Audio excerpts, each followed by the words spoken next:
নমস্কার সবাইকে, গুলু মম এবং ডটার চ্যানেলে আপনাদেরকে স্বাগতম। আজকে দুপুরের মেনু নিয়ে হাজির হলাম। আজকে দুপুরের মেনুতে ছিল পাট শাক ভাজা, দেখতেই পেয়েছেন কতটা ক্রাঞ্চি হয়েছে, এবং সাথে ছিল তিতা করলা ভাজি।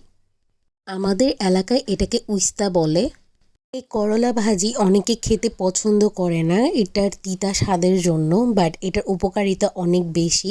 আমার তো এই ভাজিটি খেতে অনেক মজা লাগে। মা এখানে বেশি করে আলু এবং বেশি করে পেঁয়াজ দিয়ে করে। কথায় বলা যায় যে এটা ওয়ান অফ দ্য ফেভারিট আমার। করলা ভাজি দিয়ে ভাত খেয়ে নেওয়ার পর এবার পাট পাতা ভাজাটা খাচ্ছিলাম। এটা অনেক মচমচে হয়েছিল এবং অনেক সুস্বাদু হয়েছিল। এটাও আমার অনেক ভালো লাগে। এই করলা তারপর পাট পাতা এগুলো হচ্ছে আমাদের গাছের। এরপরে নিয়ে নিলাম সবজির তরকারি এবং ইলিশ মাছ ভাজা। ইলিশ মাছ বরাবরই আমার খুব পছন্দের, কিন্তু তরকারিতে কাঁচা দিলে আমি খেতে পারি না, তাই আমার জন্য সবসময় মা আলাদা করে ভাজা করে রাখে।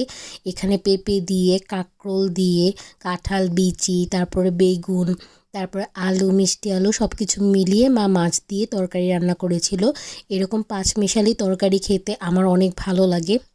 ম্যাক্সিমাম সবজিগুলোই হচ্ছে আমাদের বাগানের, এগুলো আমার বাবা চাষ করে থাকে। এরকম চাষাবাদ করা এটা তার একটা শখ। আপনাদের সাথে গল্প করতে করতে আমার খাওয়াও শেষ।